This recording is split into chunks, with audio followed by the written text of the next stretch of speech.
Hai, perkenalkan nama saya Revalina Margareta Manulang. Saya dari Prodi Manajemen Pendidikan Kristen dari grup B semester 1. Di sini saya akan menjelaskan tentang jawaban yang benar dari jawaban UTS. Ya, itu yang pertama. Yang pertama, jelaskan pengertian manajemen dan kaitannya dengan pelaksanaan pendidikan.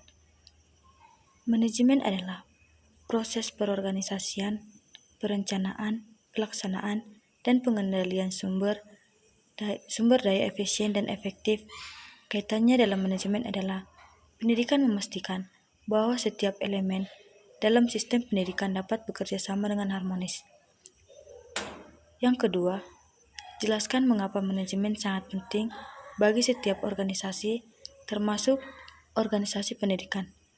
Manajemen sangat penting bagi setiap organisasi karena di dalam organisasi pendidikan terdapat implementasi fungsi manajemen dan terdapat juga tahapan untuk membentuk sebuah organisasi pendidikan.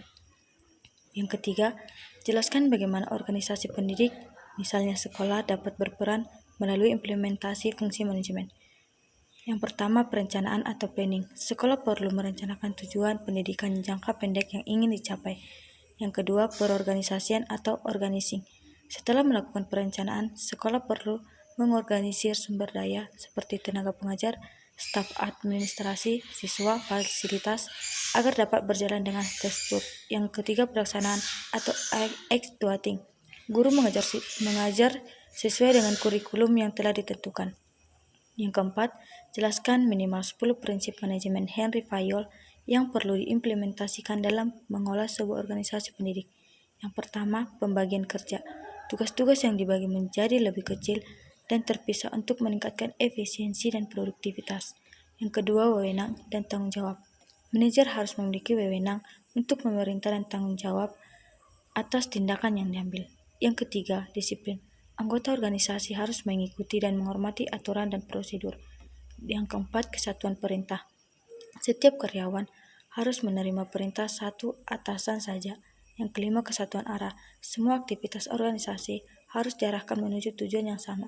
Yang keenam, subordinasi kepentingan individual untuk kepentingan umum. Kepentingan individu harus dikompromikan demi kepentingan keseluruhan organisasi. Yang ketujuh, pengajian. Pengajian harus adil dan memotivasi karyawan untuk mencapai kinerja yang baik. Yang delapan, keteraturan. Materi dan sumber daya harus diatur dengan cara yang efisien.